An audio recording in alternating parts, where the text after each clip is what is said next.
Hello, good morning, जोहार। मैं राजू और आप देख रहे हैं 24 झारखंड न्यूज। चलिए जानते हैं झारखंड की आज की 25 मुख्य बड़ी खबरों को। 8 अक्टूबर को होगी कैबिनेट की बैठक, कई अहम फैसलों पर लग सकती है मोहर। रांची में 8 अक्टूबर को कैबिनेट की बैठक होगी। यह बैठक शाम 4 बजे से झारखंड मंत्रालय के प्रोजेक्ट भवन स्थित मंत्रिपरिषद कक्ष में होगी। इसकी जानकारी सूचना एवं जनसंपर्क निदेशालय रांची द्वारा दी गई है। बैठक में कई अहम प्रस्तावों पर मोहर लग सकती है। जानकारी हो कि पिछली बैठक 28 सितंबर को आयोजित की गई थी। इस बैठक में 49 प्रस्तावों को मंजूरी दी गई थी। इसमें राज्य खाद्य सुरक्षा योजना के तहत 25 लाख लोगों को मुफ्त राशन प्राप्त करने की योजना को स्वीकृति मिली थी। इसके अलावा राज्य के पीडीएस डीलरों को भी बड़ी राहत मिली। उनका कमीशन 100 रुपये से बढ़ाकर 150 रुपये प्रति क्विंटल कर दिया गया है। वहीं राज्य के कोचिंग संस्थानों के शुल्क निर्धारण के लिए भी बड़ा कदम उठाया गया था। सीएम हेमंत सोरेन ने मॉब लिंचिंग के पीड़ितों को 1 लाख और उत्पाद सिपाही परीक्षा के दौरान मृत्यु का शिकार युवाओं के परिजन को 4-4 लाख रुपए का चेक दिया। मुख्यमंत्री हेमंत सोरेन ने सोमवार को झारखंड मंत्रालय स्थित सभागार में मॉब लिंचिंग के 28 पीड़ितों और झारखंड उत्पाद सिपाही शारीरिक दस्ता परीक्षा के दौरान दुर्भाग्यपूर्ण मृत्यु के शिकार हुए 15 युवाओं के आश्रित परिजन को 4-4 लाख रुपए की राशि का चेक प्रदान किया गया। वहीं मॉब लिंचिंग की घटना में घायल एक व्यक्ति के आश्रित को 1 लाख की आर्थिक सहायता राशि प्रदान की गई। मुख्यमंत्री ने वर्ष 2023 में रांची जिले के और मांझी थाना अंतर्गत मॉब लिंचिंग की घटना में मृत हुआ मिथुन सिंह खेरवार की पुत्री सोनाक्षी कुमारी को 5 लाख रुपए की सहायता राशि का चेक प्रदान किया गया। मुख्यमंत्री हेमंत सोरेन ने सभागार में उपस्थित पीड़ित परिजनों के प्रति गहरी संवेदनाएं व्यक्त की। मुख्यमंत्री ने संवेदना व्यक्त करते हुए कहा कि राज्य के भीतर विगत कुछ वर्षों में कई ऐसी घटनाएं घटित हुई है जिसमें कई परिवार ने अपने परिजनों को खोया है। मुख्यमंत्री ने कहा कि इन घटनाओं में हम सभी से जिनका साथ छूटा है, जो हमें छोड़ कर गए हैं, उन्हें तो वापस नहीं लाया जा सकता, लेकिन आगे के जीवन में हम सभी लोग आश्रित परिवारों को कैसे मदद कर सके, किस प्रकार एक दूसरे का सहायता करते हुए जीवन को सकारात्मक दिशा की ओर अग्रसर करे, यह बहुत महत्वपूर्ण है। हेमंत सोरेन ने कहा कि राज्य सरकार द्वारा झारखंड उत्पाद सिपाही की नियुक्ति निकाली गई थी। राज्य के लाखों नौजवानों ने इस नियुक्ति प्रक्रिया का हिस्सा बनने के लिए आवेदन दिया था। इस नौकरी की चाहत रखने वाले 15 नौजवान अभ्यर्थी की दस्ता परीक्षा के क्रम में दुर्भाग्यवश असामयिक मृत्यु हुई। मुख्यमंत्री ने कहा कि यह घटना व्यक्तिगत रूप से मेरे लिए काफ़ी मर्माहत और हैरान करने वाली रही। मुख्यमंत्री ने कहा कि इस प्रकार की घटनाएं देश में पहली बार देखने और सुनने को मिला। पहले भी राज्य सरकार की ओर से कई बहाली प्रक्रियाएं हुई है, लेकिन ऐसी घटना कभी देखने और सुनने को नहीं मिला। मुख्यमंत्री हेमंत सोरेन ने कहा कि उत्पाद सिपाही बहाली प्रक्रिया के दौरान हमारे 15 नौजवानों की मृत्यु की घटना को राज्य सरकार ने काफ़ी गंभीरता से लिया है। हमारी सरकार ने केंद्र सरकार को पत्र लिखकर इस घटनाओं के विस्तृत जांच करने का आग्रह किया है। सीएम हेमंत सोरेन ने सभी डीसी को दिया निर्देश, चुनाव आयोग के नियमों को तोड़ने की आज़ादी नहीं। सीएम हेमंत सोरेन के एक आदेश के बाद राज्य सरकार और भाजपा में ठन गई है। सीएम ने सोमवार को सोशल मीडिया में पोस्ट कर लिखा कि सभी जिलों के डीसी संज्ञान ले और सुनिश्चित करें कि भारत निर्वाचन आयोग के सभी नियमों का सख्ती से पालन हो। झारखंड में किसी को चुनाव आयोग के नियमों को तोड़ने की आज़ादी नहीं है। सभी डीसी दोषियों पर कड़ी कार्रवाई करे, साथ ही सुसंगत धाराओं में मुकदमा कायम करते हुए सूचना दे। सीएम ने इस निर्देश के बाद असम के मुख्यमंत्री सह झारखंड भाजपा चुनाव सह प्रभारी हेमंत बिस्वा शर्मा ने कहा कि चुनाव आयोग की आदर्श आचार संहिता चुनाव अधिसूचना जारी होने की तिथि से प्रभाव में आती है। अधिसूचना जारी होने तक प्रत्येक राजनीतिक दल को अपने कार्यक्रम संचालित करने का अधिकार है। जब तक हम किसी नियम या संवैधानिक प्रावधान का उल्लंघन नहीं कर रहे हैं, हमारी गतिविधियों में राज्य सरकार द्वारा किसी भी प्रकार का हस्तक्षेप अवैध माना जाएगा। सभी उपयुक्त संज्ञान ले एवं सुनिश्चित करें कि भारत निर्वाचन आयोग के सभी नियमों का सख्ती से पालन हो। झारखंड में किसी को भी केंद्रीय चुनाव आयोग के नियमों को तोड़ने की आज़ादी नहीं है। सभी उपयुक्त दोषियों पर कड़ी कार्रवाई करें एवं सुसंगत धाराओं में मुकदमा कायम करते हुए सूचना दें। बदले गए 19 अंचल के सीओ कमल किशोर सिंह होंगे नामकुम के अंचल अधिकारी। राज्य सरकार ने 19 अंचल अधिकारी का तबादला कर दिया है। इस बाबत भू राजस्व विभाग के द्वारा इसकी अधिसूचना जारी कर दी गई है। जारी लिस्ट के मुताबिक कमल किशोर सिंह को नामकुम का सीओ बनाया गया है। वहीं ताला तोड़कर चार्ज लेने के बाद चर्चा में आए रांची के नामकुम अंचल के पद पर पदस्थापित अंचल अधिकारी राम प्रवेश को गुमला जिले के डुमरी अंचल की जिम्मेदारी दी गई है। खबरों में आगे बढ़ने से पहले अगर अभी तक आपने इस चैनल को सब्सक्राइब नहीं किया तो प्लीज सब्सक्राइब कर ले, जिससे झारखंड की हर छोटी सी बड़ी खबर की अपडेट आप तक पहुंचता रहे। जेएसएससी सीजीएल परीक्षा विवाद, अभ्यर्थियों ने आयोग को सौंपे साक्ष्य। जेएसएससी सीजीएल की परीक्षा के बाद से अभ्यर्थियों के द्वारा लगातार परीक्षा में धांधली का आरोप लगाया जा रहा है। ऐसे में जेएसएससी की तरफ से प्रेस वार्ता कर अभ्यर्थियों को परीक्षा में धांधली के सबूत सौंपने के लिए कहा गया था, जिसके बाद उम्मीदवारों की तरफ से सीडी में सारे सबूत दिए गए थे, लेकिन जो सीडी सौंपी गई थी वो खाली थी, ऐसा आयोग ने अपने पत्र में बताया था। उसके बाद आयोग की तरफ से 7 अक्टूबर को समय दिया गया था दोबारा सबूत सौंपने के लिए, जिसके बाद छात्र सारे सवालों का जवाब लेकर गए। साथ ही जिस सीडी को बार बार खाली बताया जा रहा था उसके वीडियो एविडेंस को पेन ड्राइव में सौंपे गए। पिछले 2 बार की मीटिंग में हम सारे लोग साथ ही जिसके मोबाइल में मूल स्रोत थे वे लोग भी उपस्थित थे। उस दिन मूल साक्ष्य दिखाया भी गया था। उस दिन इनका जवाब था कि जांच करने के प्राधिकार हम लोग नहीं हैं, तो मूल साक्ष्य को साथ लेकर सबको क्यों बुलाया गया। इनकी ही दोनों बातों में विरोधाभास है। जबकि सोमवार को मूल्य साक्ष्य के साथ मोबाइल का मॉडल नंबर, साथ ही जिसका मोबाइल है उसकी पूरी डिटेल आयोग को दे दी गई। वॉइस रिकॉर्डिंग इनके द्वारा मांगा ही नहीं गया था। जो जानकारी मांगी गई थी वो जानकारी भी सोमवार को प्रदान कर दी गई। ये सीसीटीवी से इनकी जांच कर सकते हैं। कहा कि जहां तक रही शपथ पत्र की बात, तो जब ये खुद स्वीकार कर चुके हैं कि ये जांच के प्राधिकार नहीं है, तो शपथ पत्र मांगने का क्या औचित्य है। शपथ पत्र और मूल साक्ष्य हम लोग माननीय उच्च न्यायालय में देंगे। पहले ही दिन से ऐसा लग रहा कि इनकी मंशा निष्पक्ष जांच की नहीं है। अगर इनकी मंशा जांच की होती तो संबंधित जांच प्राधिकार को बुलाकर 30 सितंबर को जांच करा सकते थे। कई घंटे हम लोग मूल साक्ष्य के साथ वहां बैठे थे। मामला चूंकि न्यायालय में जा चुका है तो अब सच्चाई सामने आएगी। स्मार्ट सिटी में अपोलो मल्टी स्पेशलिटी हॉस्पिटल का सीएम हेमंत सोरेन ने किया शिलान्यास। धुरवा स्थित स्मार्ट सिटी क्षेत्र में अपोलो मल्टी स्पेशलिटी हॉस्पिटल का शिलान्यास करते हुए सीएम हेमंत सोरेन ने कहा कि 310 बेड के इस मल्टी स्पेशलिटी हॉस्पिटल में प्रसिद्ध हृदय देखभाल, अत्याधुनिक कैंसर उपचार, दयालु मृत्यु स्वास्थ्य, विशेष बाल चिकित्सक की व्यवस्था होगी। यह अस्पताल आपके जीवन के हर चरण पर आपके साथ रहेगा। सीएम ने कहा, झारखंड स्वास्थ्य को लेकर हमेशा चिंतित रहा है, लेकिन स्वास्थ्य सेवा में सुधार को लेकर आज के दिन में इस दिशा में बहुत कमी दिखती है। कहा कि 2019 में कोरोना महामारी आई और इस बीमारी ने पूरी दुनिया की स्वास्थ्य सेवा की पोल खोलकर रख दी। हमारे यहाँ तो पहले से अस्पताल, दवा और डॉक्टरों का अभाव रहा। कहा कि बेहतर प्रबंधन की व्यवस्था से हमने कोरोना की लड़ाई को जीता। कई राज्यों में हालात इतनी खराब रही कि इसे बयान नहीं किया जा सकता, लेकिन हमारे लिए यह गौरव की बात है कि कोरोना काल में पूरे देश को अगर सबसे अधिक ऑक्सीजन की सप्लाई की गई तो वो हमारा झारखंड ही है। कहा कि कोरोना की लड़ाई में हम लोग दिन रात लगे रहे, आज इसमें एक और कड़ी जुड़ गई है। कहा कि 2 दिन पहले ही हमने कोल्हन वासियों के लिए जमशेदपुर में 750 सीट से भी अधिक क्षमता वाले मेडिकल कॉलेज उपलब्ध कराया है। झारखंड विधानसभा चुनाव 2024 कितने चरण में होंगे, क्या होगी मतदान की तारीख। झारखंड विधानसभा चुनाव 2024 का अब कभी भी ऐलान हो सकता है। मंगलवार को हरियाणा और जम्मू कश्मीर के नतीजे आएंगे। माना जा रहा है कि 2 से 3 दिनों में चुनाव आयोग झारखंड और महाराष्ट्र में चुनाव की घोषणा कर सकता है।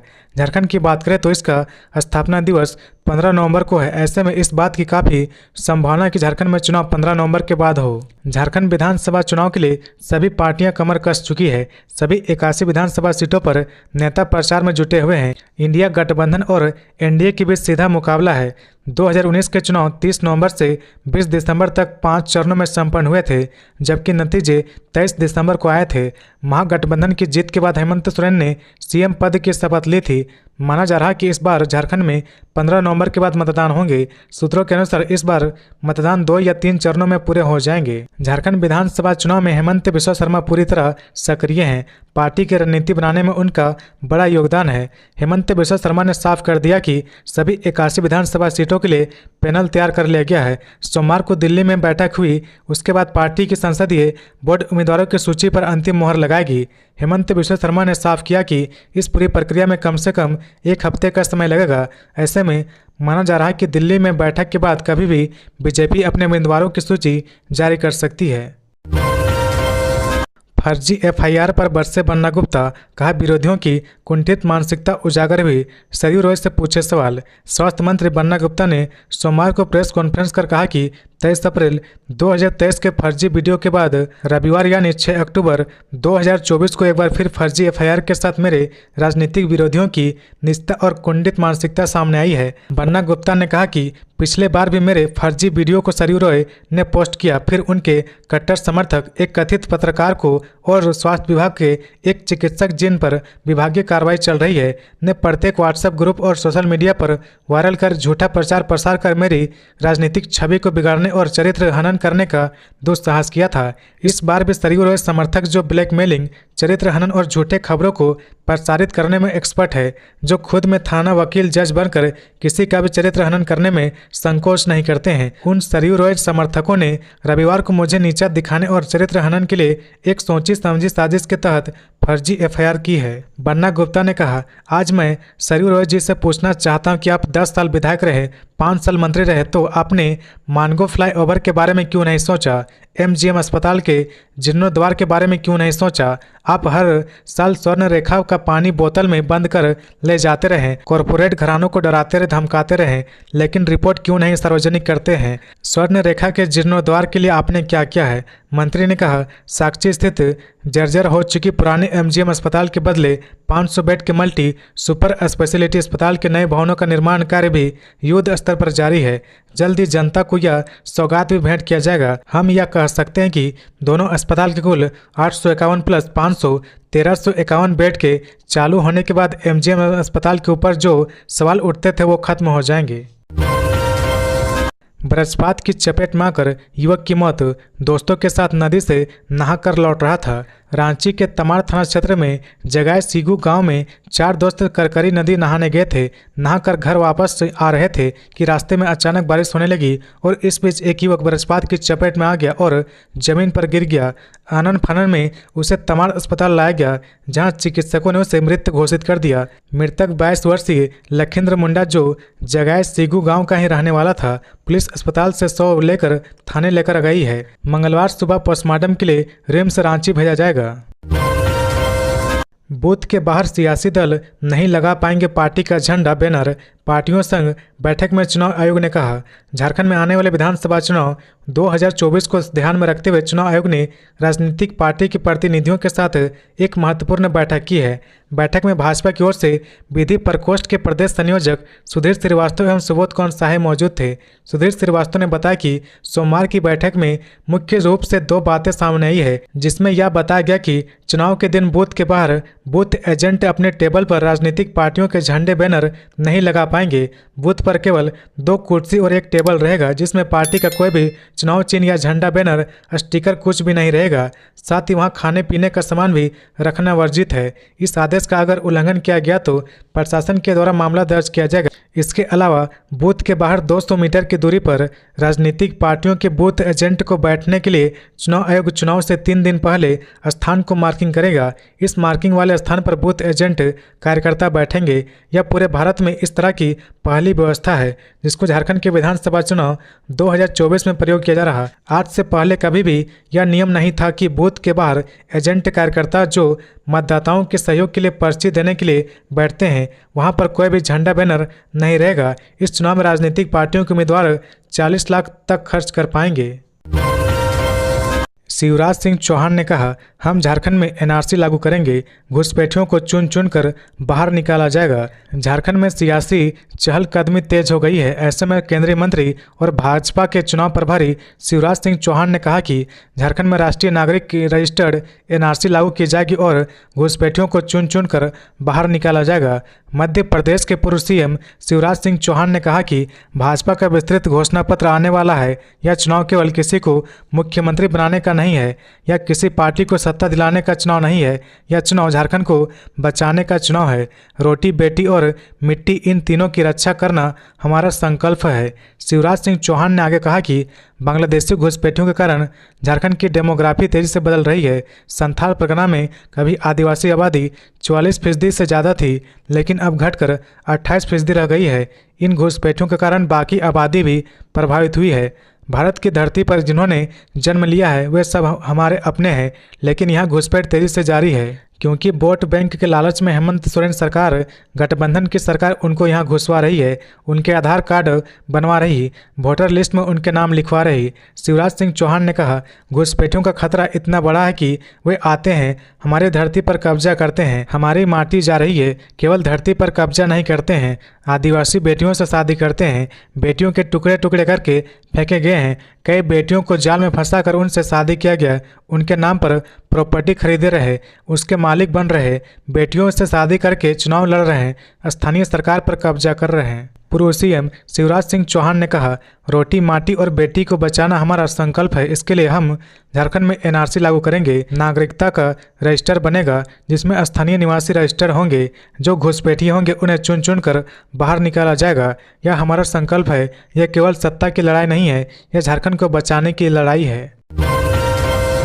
शारदीय नवरात्र की पंचमी पर सीएम हेमंत ने पूजा पंडालों का अनावरण किया। मुख्यमंत्री हेमंत सोरेन ने शारदीय नवरात्र की पंचमी के अवसर पर कई पंडालों का अनावरण किया। सीएम हेमंत ने सोमवार को बांधगाड़ी पूजा दुर्गा समिति दीपा टोली के पूजा पंडाल का अनावरण किया। इस अवसर पर मुख्यमंत्री ने माता रानी के दरबार में शीश नवाकर राज्यवासियों की सुख समृद्धि, खुशहाली एवं उन्नति की कामना की। साथ ही सोरेन ने शारदीय नवरात्र की पंचमी के अवसर पर पंच मंदिर पूजा पंडाल हरमों का विधिवत उद्घाटन किया। मौके पर मुख्यमंत्री ने माता रानी के दरबार में माथा टेककर राज्यवासियों की सुख समृद्धि, उन्नति एवं खुशहाली का आशीर्वाद मांगा। एक अन्य खबर के मुताबिक मुख्यमंत्री हेमंत सोरेन ने R sports club Ratu road Durga Puja pandal का अनावरण किया। पाकुड़ में 38 पुलिस अधिकारी को मिला एएसआई में प्रमोशन, एसपी ने किया बेच प्रदान। पाकुड़ जिले में पुलिस जवानों को मिली प्रोन्नति के मौके पर पुलिस केंद्र में स्टार पिपिंग सेरेमनी का आयोजन किया गया। इस सेरेमनी में पाकुड़ जिले के 38 नवप्रोन्नत सहायक अवर निरीक्षकों को एसपी प्रभात कुमार, अनुमंडल पुलिस पदाधिकारी, पुलिस निरीक्षक द्वारा बेच प्रदान किया गया। इस मौके पर एसपी प्रभात कुमार ने नवप्रोन्नत पुलिस पदाधिकारी को अपने आचरण व्यवहार में बदलाव लाने, आम लोगों के अलावे अपने विभाग के पदाधिकारी एवं जवानों के साथ समन्वय स्थापित कर कार्य करने और पीड़ितों को साथ समय न्याय दिलाने की बात कही। एसपी ने कहा कि नवप्रोन्नत सहायक अवर निरीक्षक ऐसे बदलाव लाए जिससे खुद के साथ साथ पाकुड़ पुलिस की एक अच्छी छवि बन सके।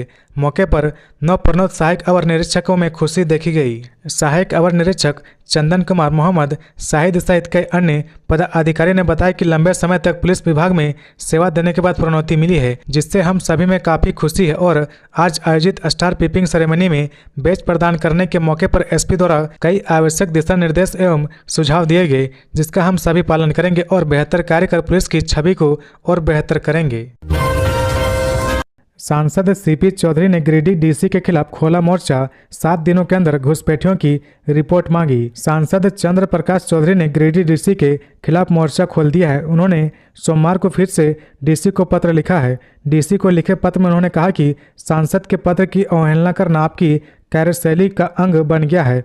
पर्यावरण के प्रति आपका आचरण और नदियों के साथ प्राकृतिक जल स्रोतों पर अवैध अतिक्रमण जैसे गंभीर विषय पर आपने कोई जवाब नहीं दिया है। 2 महीने से ज़्यादा समय बीत जाने के बाद भी मांगी गई सूचनाएं अब तक उपलब्ध नहीं कराई गई है। प्रशासनिक लापरवाही और जानबूझकर सांसद के पत्र की अवहेलना करना आपकी कार्यशैली का अंग बन चुका है। उन्होंने लिखा कि 5 दिनों के अंदर मेरे द्वारा मांगी गई सूचनाएं उपलब्ध कराना सुनिश्चित करें। आपका मेरे प्रश्नों का उत्तर न देना आपके खिलाफ न्यायिक समीक्षा में अभिलेख के रूप में देखा जाएगा।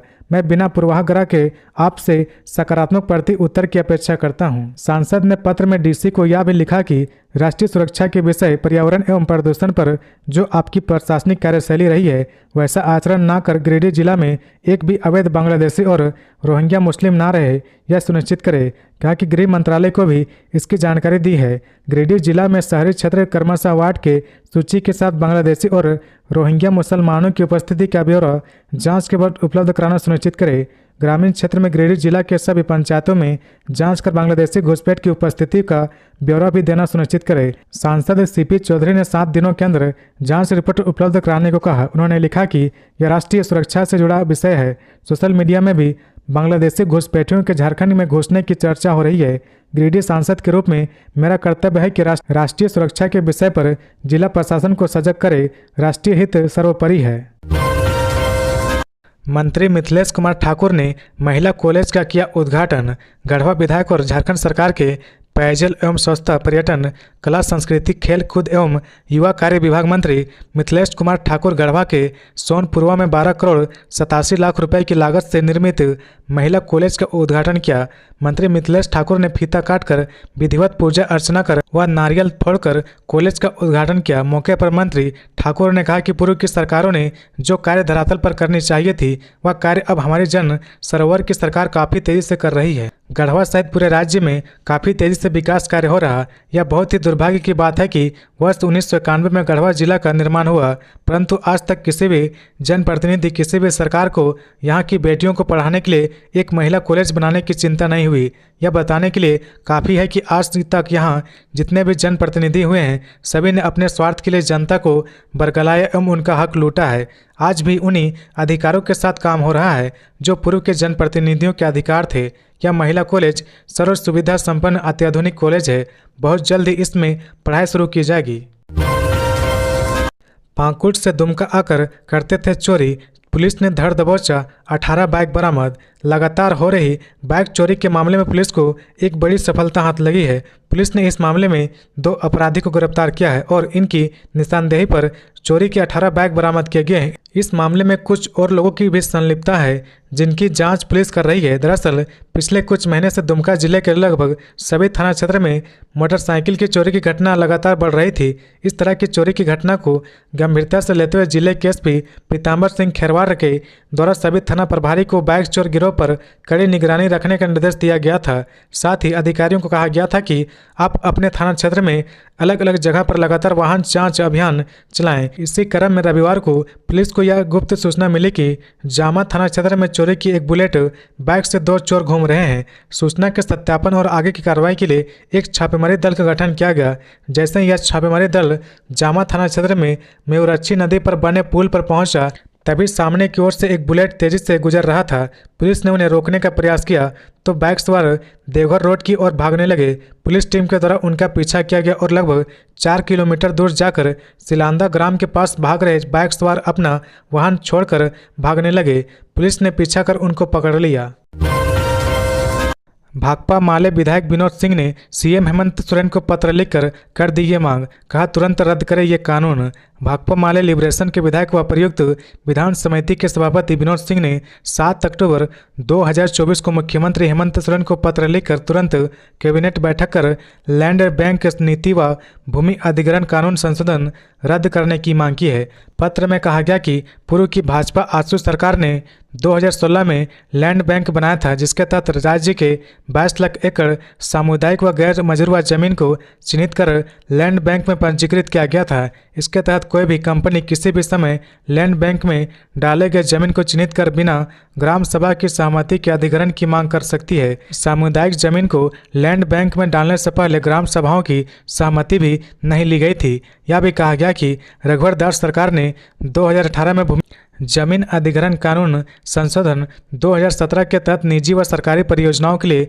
बिना ग्राम सभा की सहमति व सामाजिक प्रभाव आकलन के बहुफसलीय भूमि समेत निजी व सामुदायिक भूमि का जबरन अधिग्रहण किया जा सकता है। विनोद सिंह ने यह भी कहा कि जमीन अधिग्रहण कानून संशोधन 2017 व लैंड बैंक नीति स्पष्ट रूप से पैसा कानून एवं CNT SPT कानून का उल्लंघन करते हैं। साथ ही राज्य के आदिवासी, मूलवासी व सामुदायिक जल जंगल जमीन के साथ आजीविका के अलावा सांस्कृतिक जुड़ाव है। यह दोनों नीति व कानून किसी भी तरीके से झारखंड के आदिवासी, मूलवासी, किसान व वंचितों के पक्ष में नहीं है।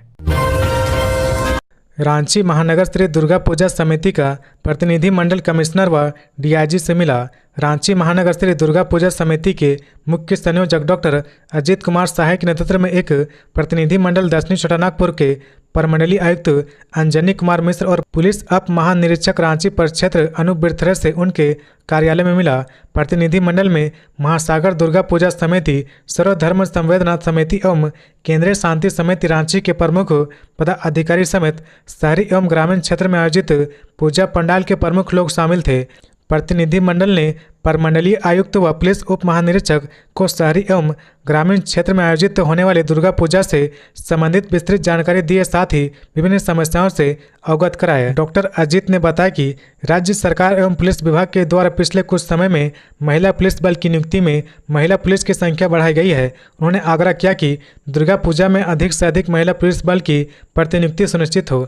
उन्होंने कहा कि 12 व 13 अक्टूबर को दुर्गा पूजा की विसर्जन शोभा यात्रा निकलेगी। मांग की गई कि दोनों दिन समुचित मात्रा में विसर्जन के लिए समय पर वाहन उपलब्ध करा दिए जाए। प्रतिनिधि मंडल में शामिल लोगों की बातों को गंभीरता से सुना और उनकी भावनाओं से अवगत हुए। उन्होंने हर संभव प्रशासनिक स्तर पर अपना पूर्ण सहयोग देने की बात कही। प्रतिनिधि मंडल को आश्वस्त कराया गया कि नियमानुसार हर सुविधा उपलब्ध करा दिया जाएगा। आजसू पार्टी का मिलन समारोह आयोजित, कांग्रेस छोड़कर कई लोगों ने थामा पार्टी का दामन। लोहरदगा के लोग कांग्रेस राज्य से त्रस्त हैं। पिछले 5 वर्षों में क्षेत्र का विकास थम गया है। लोहरदगा की जनता बदलाव चाहती है। कमल किशोर भगत का काम बोलता था, जनता को आज उनके जैसे नेतृत्व की जरूरत है। आजसू पार्टी जनता के विश्वास के अनुरूप कार्य करेगी। अल्पसंख्यक समुदाय आज कमांडिंग नहीं डिमांडिंग स्थिति में है। हम सभी को संगठित होने की आवश्यकता है। उक्त बातें केंद्रीय मुख्य प्रवक्ता डॉक्टर देवशरण भगत ने हरमू स्थित केंद्रीय कार्यालय में आयोजित मिलन समारोह में कही। इस दौरान लोहरदगा विधानसभा से आए कांग्रेस के सैकड़ों कार्यकर्ता समेत अल्पसंख्यक समुदाय के कई जनप्रतिनिधि और समाज सेवियों ने पार्टी की सदस्यता ग्रहण की। उन्होंने कहा कि कांग्रेस जेएमएम अल्पसंख्यक को अपना वोट बैंक समझते हैं। वर्षों से लोगों को डरा कर वोट लेने का काम किया जा रहा। विकास के लिए नई सुरक्षा के नाम पर वोट ले रहे। हमें मिलकर इस अवधारणा को तोड़ने की दिशा में काम करना है। इसके लिए आप सभी को एकजुट होकर अपने और अपने समाज के विकास के लिए वोट करना होगा। आप सभी ईमान के साथ जीने वाले लोग हैं। बाबूलाल मरांडी का कटाक्ष, सीएम हेमंत सोरेन घिर चुके हैं गलत सलाहकारों से। चुनाव आयोग द्वारा राज्य में चुनाव आचार संहिता लागू होने के पूर्व मुख्यमंत्री हेमंत सोरेन द्वारा जिला पदाधिकारी को अपने एक्स हैंडल से दिए गए निर्देश पर भाजपा प्रदेश अध्यक्ष एवं पूर्व मुख्यमंत्री बाबूलाल मरांडी ने कड़ी प्रतिक्रिया दी है। श्री मरांडी ने कहा कि भाजपा के प्रति जनता के बढ़ते रुझान व समर्थन से मुख्यमंत्री बौखलाहट में है। ऐसा लगता है उन्हें संवैधानिक ज्ञान का अभाव है। वे गलत सलाहकारों से घिर चुके हैं। पूर्व मुख्यमंत्री बाबूलाल मरांडी ने कहा कि पंच प्रण के तहत गोगो दीदी योजना द्वारा भारतीय जनता पार्टी महिलाओं को आर्थिक और सामाजिक रूप से सशक्त बनाने की दिशा में ठोस कदम उठा रही है। इस योजना के अंतर्गत महिलाओं के बैंक खातों में सरकार बनने के तुरंत बाद 2100 रुपये प्रति माह भेजे जाएंगे। इसके लिए भाजपा कार्यकर्ता सक्रिय रूप से फॉर्म भरवा रहे हैं ताकि महिलाओं को उनके अधिकार और सशक्तिकरण का लाभ मिल सके। मैं खुद भी अपनी माताओं बहनों के बीच जाकर उनकी उन्नति और प्रगति के लिए गोगो दीदी योजना का फॉर्म भरवाऊंगा। बाबूलाल मरांडी ने कहा कि हेमंत सोरेन सरकार इस जन कल्याणकारी योजना को बाधित करने का हर संभव प्रयास कर रही है।